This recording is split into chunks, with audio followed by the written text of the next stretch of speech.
ಬಗ್ಗೆ ಮಾತಾಡ್ತಾ ಇದ್ದೀನಿ. ಬರೀ 21 ಡೇಸ್ ಕಂಟಿನ್ಯೂಸ್ ಎಫರ್ಟ್ ಮತ್ತು ಡೆಡಿಕೇಷನಿಂದ ನನ್ನ ಲೈಫ್ ಸ್ಟೈಲ್ ಹೇಗೆ ಬದಲಾಯಿತು ಅಂತ ಹೇಳ್ತೀನಿ.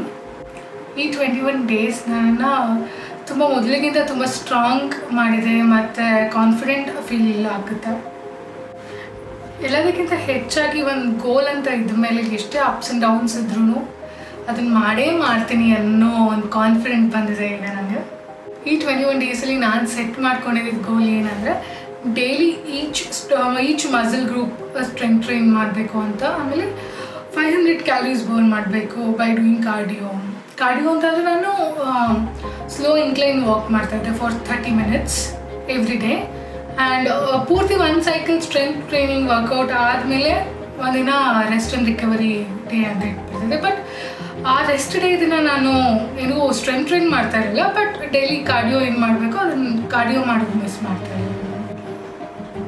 ಇನ್ನು ನನ್ನ ಡಯಟ್ ವಿಷಯಕ್ಕೆ ಬಂದರೆ, ನಾನು ತುಂಬ ಜಂಕ್ ಫುಡ್ ತಿಂತಾಯಿದ್ದೆ ಮೊದಲು. ಅದನ್ನು ಕಂಪ್ಲೀಟ್ ಸ್ಟಾಪ್ ಮಾಡಿದೆ ಈ 21 ಡೇಸಲ್ಲಿ. And no processed sugar and no maida, no deep fried food. First avoid ಮಾಡಬೇಕಾಗಿರೋದು ಇಷ್ಟು. ನಾನು ಕನ್ಸ್ಯೂಮ್ ಮಾಡ್ತಾ ಇದ್ದಿದ್ದು ಬರೀ ಹೋಮ್ ಕುಕ್ಡ್ ಫುಡ್ಸ್ ಅಷ್ಟೇ. ಆ್ಯಂಡ್ ಮನೆಯಲ್ಲೂ ಅಷ್ಟೇ ಸ್ವೀಟ್ಸ್ ಏನೂ ತಿಂತಾ ಇರಲಿಲ್ಲ ಅಥವಾ ಡೀಪ್ ಫ್ರೈಡ್ ಏನೂ ತಿಂತಾ ಇರಲಿಲ್ಲ. ನಾನು ಪ್ರೋಟೀನ್ ಜಾಸ್ತಿ ತಿಂತಾಯಿದ್ದೆ ಆ್ಯಂಡ್ ಕಾಪ್ ಸ್ವಲ್ಪ ಕಮ್ಮಿ ಮಾಡ್ಕೊಂಡಿದ್ದೆ.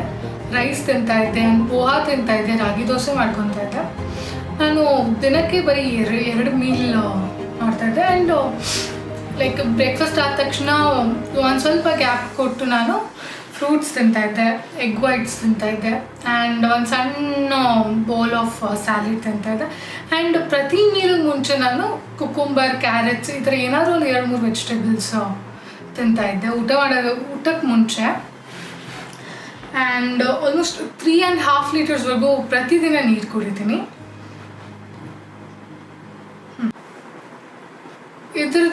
ಇದ್ರ ಜೊತೆಗೆ ನಾನು ಇಂಟರ್ಮಿಟೆಂಟ್ ಫಾಸ್ಟಿಂಗ್ ಫಾಲೋ ಮಾಡ್ತಾಯಿದ್ದೆ.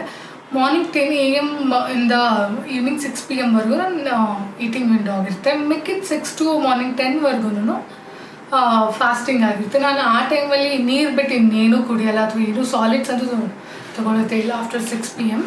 ಆ್ಯಂಡ್ ಈಟಿಂಗ್ ವಿಂಡೋನಲ್ಲಿ ಅದೇ 2 ಹೆವಿ ಮೀಲ್ಸ್.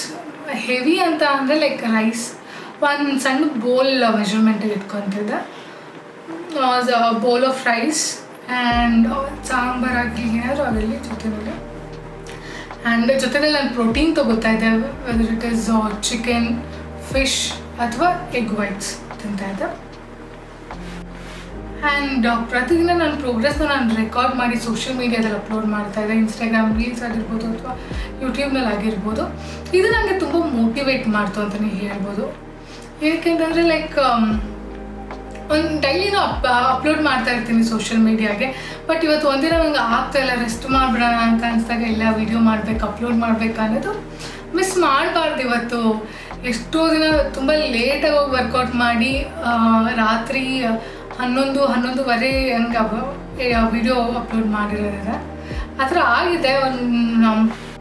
ಕೆಲವು ಸರಿ ಮೂಡಿರಲ್ಲ ಅಥವಾ ಆಗ್ತಾಯಿಲ್ಲ ಅಂತ ಅನಿಸ್ಬಿಡುತ್ತೆ. ಬಟ್ ಅವತ್ತು ಅಟ್ಲೀಸ್ಟ್ ಸ್ಟ್ರೆಂತ್ ಟ್ರೈನ್ ಮಾಡೋಕ್ಕಾಗಿಲ್ಲ ಅಂತಲೂ ಏನಾದರೂ ಹೋಗಿ ಕಾರ್ಡಿಯೋ ಆಗಿರ್ಬೋದು ಅಥವಾ ಬೇರೆ ಆ್ಯಪ್ಸ್ ಆಗಿರ್ಬೋದು ಏನಾದರೂ ಲೈಟಾಗಿ ವರ್ಕೌಟ್ ಮಾಡಿ ಬರ್ತಾಯಿದ್ದೆ, ಮಿಸ್ ಮಾಡ್ತಾ ಇರಲಿಲ್ಲ.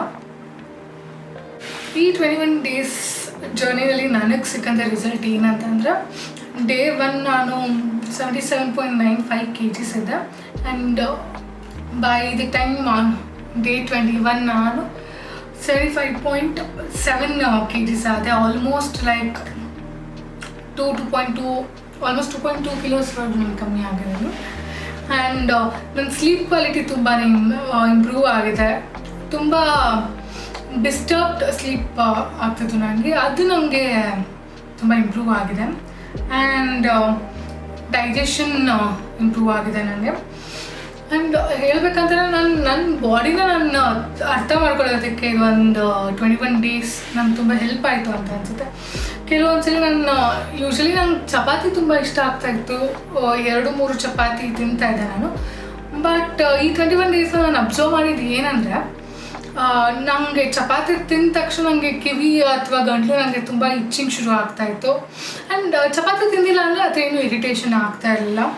ಸೊ ಅದನ್ನು ನಿಲ್ಲಿಸಿದೆ. ಮೇ ಬಿ ಐ ಥಾಟ್ ನನಗೆ ಗ್ಲೂಟೆನ್ ಅಲರ್ಜಿ ಇರ್ಬೋದು ಅಂತ ಕಂಪ್ಲೀಟಾಗಿ ಸ್ಟಾಪ್ ಮಾಡಿದೆ.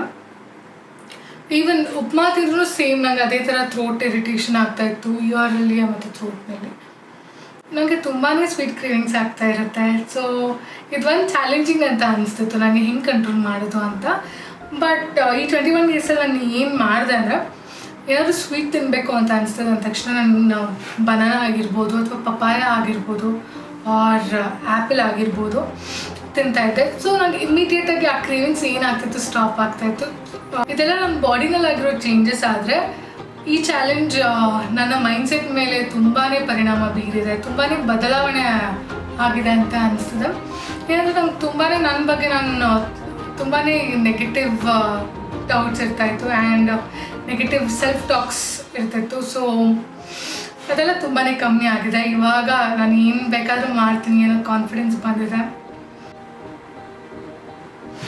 ಆ್ಯಂಡ್ ಈ ಚಾಲೆಂಜಿಂದ ನಮ್ಗೆ ಏನು ಅರ್ಥ ಆಯ್ತು ಅಂತಂದರೆ, ನಾನು ಮೊದಲೆಲ್ಲ ಪ್ರತಿ ಸರಿ ನಾನು ಇಷ್ಟು KG ಇಷ್ಟು ದಿನದಲ್ಲಿ ನಾನು ಇಷ್ಟು KGs ಕಮ್ಮಿ ಮಾಡಬೇಕು, ಇಷ್ಟು ವೆಯ್ಟ್ ಕಮ್ಮಿ ಮಾಡಬೇಕು ಅಂತ ಅನ್ಕೋತಾ ಇದ್ದೆ.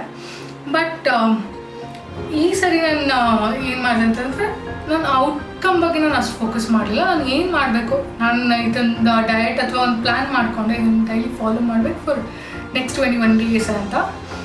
ಸೊ ಅದು ನನಗೆ ತುಂಬ ಒಳ್ಳೆ ರಿಸಲ್ಟ್ ತಂದಿದೆ ಅಂತ ಅನಿಸುತ್ತೆ. ಸೊ ಇನ್ನು ಮುಂದೆನೂ ಇದೇ ಥರ ಔಟ್ಕಮ್ ಏನು ಎಕ್ಸ್ಪೆಕ್ಟ್ ಮಾಡಿದೆ ನಂದು ಏನು ಎಫರ್ಟ್ಸ್ ಡೆಡಿಕೇಶನ್ ಮಾಡಬೇಕಾದನ್ನು ಹಾಕ್ತೀನಿ ಅಂತ ಹೇಳ್ತೀನಿ.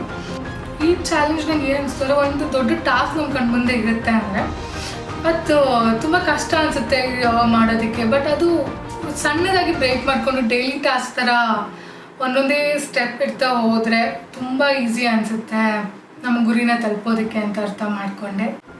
ಕೊನೆಯಲ್ಲಿ ಒಂದು ಮಾತು ಹೇಳೋಕ್ಕೆ ಇಷ್ಟಪಡ್ತೀನಿ. ಏನಂದರೆ ಫಿಟ್ನೆಸ್ ಆಗಿರ್ಬೋದು ಅಥವಾ ಯಾವುದೇ ರೀತಿ ಟ್ರಾನ್ಸ್ಫಾರ್ಮೇಷನ್ ಆಗಿರ್ಬೋದು, ಇದೊಂಥರ ಸ್ಪ್ರಿಂಟ್ ಥರ ಅಲ್ಲ, ಇದೊಂದು ಮ್ಯಾರಥಾನ್. ನಿರಂತರವಾಗಿ ನಾವು ಎಫರ್ಟ್ ಆಗ್ತಾ ಹೋಗಬೇಕು. ಆ್ಯಂಡ್ ಇದು ನಮ್ಮ ಲೈಫ್ ಸ್ಟೈಲ್ ಆಗಿರಬೇಕು. ಬರೀ ಒಂದು 5 kgs ಕಮ್ಮಿ ಮಾಡಬೇಕು ಅಂತಂದ್ಬಿಟ್ಟು ಒಂದು 2 ತಿಂಗಳು ವರ್ಕೌಟ್ ಮಾಡಿ ಬಿಟ್ಬಿಡೋದಲ್ಲ. ಇದು ನಮ್ಮ ಲೈಫ್ ಸ್ಟೈಲ್ ಆಗಿರಬೇಕು. ವರ್ಕೌಟ್ ಆಗಲಿ ಅಥವಾ ಏನಾದರೂ ಒಂದು ಸಾರ್ಟ್ ಆಫ್ ಎಕ್ಸಸೈಸ್ ಮಾಡ್ತಾ ಇರಬೇಕು ಅಂತ. ಸೊ ಈ ವಿಡಿಯೋ ನಿಮ್ಗೆ ಇಷ್ಟ ಆಗಿದ್ದರೆ, ನಿಮ್ಗೆ ಗೊತ್ತು ಏನು ಮಾಡಬೇಕು ಅಂತ, ಸಬ್ಸ್ಕ್ರೈಬ್ ಮಾಡಿ ನನ್ನ ಚಾನೆಲ್ಗೆ ಆ್ಯಂಡ್ ಲೈಕ್ ಮಾಡಿ, ಶೇರ್ ಮಾಡಿ.